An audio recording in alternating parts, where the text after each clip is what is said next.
Hey guys, Lytane here, and it is the over-commercialized day of love, Valentine's Day. So on this day, I thought I'm going to look at something romantic for once. I don't normally look at romantic films on my channel, so today has to be the exception. It's Valentine's Day.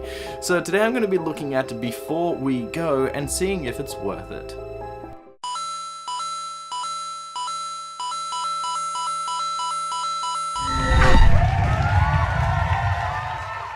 Before We Go is a film that was released in 2014 as the directorial debut of Chris Evans, who also stars in the film as Nick. Nick is a musician busking at a New York station when he sees a woman run by and she drops her phone, breaking it. Even with all of her efforts, she misses that last train home and bumps into Nick again, who returns her phone. She is very upset because she needed to be on that train and she doesn't have any money or ID because that was stolen just before the movie started. Nick, being the nice guy that he is, tries to get her home by paying for a cab, but too bad he has too little money and his cards are being declined. Even though Nick is trying to help, he is constantly being pushed away, but after he helps her from potentially being assaulted, they do become a loose sort of friends. This is when the second main character is finally given a name, Brooke. It's good to be able to finally call her something, and the rest of the movie has Brooke and Nick getting to know each other over the course of one night. Along the way, Nick thinks up new ideas in order to get her home, like recovering her stolen purse or busking for money. They learn about each other's history and how they are both running away from a problem in their lives. But will Brooke get home? What are they both running away from, and will they hook up? I'm sure I'll have all the answers before we go. The cast of this movie is incredibly small, with the two main leads taking up the majority of the film, with a few other little people sprinkled about.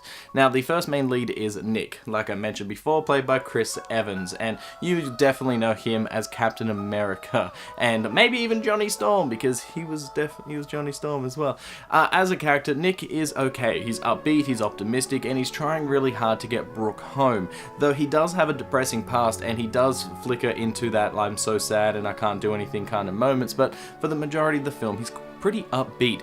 In a way that doesn't feel realistic, because so many things go wrong in his life, and especially in this movie, that you can't help but feel like, how is this guy still so upbeat? But whatever, that's his character. The other main character is Brooke, played by Alice Eves, who was in Star Trek Into Darkness, as well as She's Out of My League.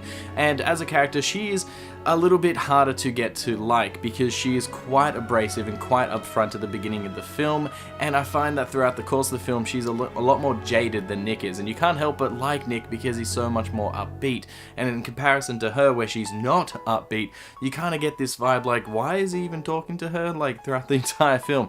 Her past as well is also depressing, which is why there's like emotion and conflict in the film, but it seems like most of the film is focused on her and how Nick is trying to help her, which is fine. It's just that she isn't very well rounded as a character. She doesn't have too many plot points that change over the course of the film, and that's a shame. The side characters are there, but there's barely anything to mention. Like, there's Nick's ex, which comes up in the film, as well as his best friend, and then there's some thugs and a bartender, but really there's nothing to mention, and then none of them are like standout famous people that I care to even really talk about. The story for this movie is actually very simple, with it being split up into two main areas. The first is the two of them on their adventure, and the second is the backstories of the two main characters. As this is set over the course of one really long night, the pace of the film should be fast in order to show everything before it becomes dawn, but it isn't. This movie crawls along at the slowest pace imaginable. The whole movie has long drawn out shots and a lot of talking from our two main characters. Even their antics aren't all that fun, with very few of them being actually interesting, but I do like when they crash the wrong party and pretend to be a band, but they get found out. Besides from that, most of the movie is them just walking down random streets or stopping at locations with nobody around and lots of dialogue. This is for the main characters to get to know one another and to give all the backstory to the audience, but oh my god, is it boring. When my girlfriend and I watched this film, I was bored for about 95% of it, and she was bored for practically 100% of it, because nothing really happens. All these crazy antics that they are supposed to be going through don't really end up being too crazy. Like I said, I like the one where they crash the party, but that's about it. That's one scene in like such a long film. Most of it is dialogue heavy and dialogue driven, and that could be fine. fine if the dialogue was interesting, but it's not. It is fairly boring, stilted, and one-dimensional, with the main characters not giving off a good performance. Nick comes across as this overly optimistic person, and it feels unnatural, especially when he's doing these sad and depressing parts. It doesn't feel like it's coming sincerely from this character. Brooke as well, she acts like a bit of a bitch for most of the film, and I guess that makes sense at the beginning, and then when they start to become friends, there's just this weird awkward tension that they keep bringing up, which I don't really get. If this was supposed to be a romantic comedy, I don't like that these two leads have such a tension for most of the film when it doesn't really feel like it's warranted. Plus, you get to learn the backstories of the two main characters, with Nick, his still hung up about his ex from the last 6 years. He was about to propose, and then she got a new job, so he never could propose, and she moved away, and it's all like, oh, I'm still hung up on her, and that's what he's been running away from. Whilst Brooke found out that her husband has been cheating on a different lady, and she wrote this letter down saying, I'm gonna leave you, and all the stuff that she wanted to say, but she couldn't say in person. And she needs to get home before her husband does, because she regrets writing that letter and she wants to hide it or whatever. So that's her turmoil. That's why she has to get home. Those reasonings are fine enough, but they're also, like I said, pretty bland. Why is Chris Evans still hung up about this girl 6 years later? Why did Brooke write this letter only to immediately regret it? It's not interesting enough, and it could have been sold if the dialogue was better, if the two main characters were more interesting, but they're not. They do try and help each other out, like with Brooke giving Nick the confidence to talk to his ex after 6 years, but that doesn't go anywhere either. It just sort of fizzles out. And then Nick tries to give her advice as well in order to confront her husband, and saying that if he leaves her or whatever, then he's an idiot. But once again, it doesn't lead up to anything. And because this is a film, I have questions, so I'm going to go into some spoilers as I go into question time.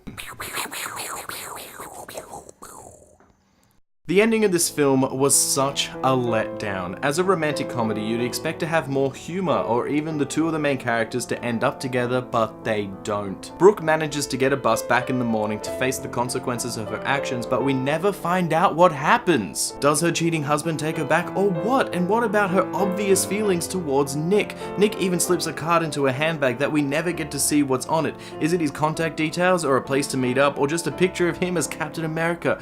I don't know, and the movie won't let me know. Even though the two leads did have an interest in one another, Nick falls for Brooke and starts getting over his ex finally, only for her to leave him as well. I'm sure that's going to scar him even more, because he says that he loves her just before he leaves, but once again there's no resolution. Also, why did Brooke choose her cheating husband over Nick anyway? Seems to me that they should have been the ones to end up together, but even that is left unsatisfied. In my opinion, Before We Go is not worth it, and that's because it is incredibly boring. Most of the film is so slow, and whilst there are a few moments where something interesting does happen, it is so few and far between that it's not even worth sitting through.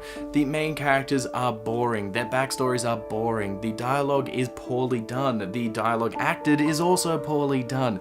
Everything about this film is just boring, and I would say give it a clear miss. Don't even watch it on Netflix. Just never ever touch this movie again. This was Chris Evans' directorial debut, and he wanted to show New York in a way that has never been seen before. Whilst a One Night in New York movie has been done, it always shows the crazy and wacky side of the city that never sleeps, whilst he wanted to show off the quieter side of the city where you can walk and get to know people. Too bad the quiet side is also the boring side. Jesus Christ, man, you really dropped the ball on that one. Also, the majority of the film is filmed with shaky cam. It's just people holding it, and god damn it, man, buy a tripod, because oh my god, the shots are so poorly done. Because they're trying to focus on somebody, but it's all unstable, and oh my god, things are going in and out of focus, and sometimes it looks okay, but most of the time it just looks unprofessional. Jesus Christ. So don't forget to comment down below and tell me what you thought about Before We Go. I only watched it because I like Chris Evans and I wanted to watch a romantic movie for Valentine's Day. Too bad I picked a bad one. And don't forget to like and subscribe, and I'll see you guys next time. Bye! Nick even slips a card into a handbag that we never get to see what's on it. Is it the contact details, or a place to meet up, or just a picture of his dick? I don't know.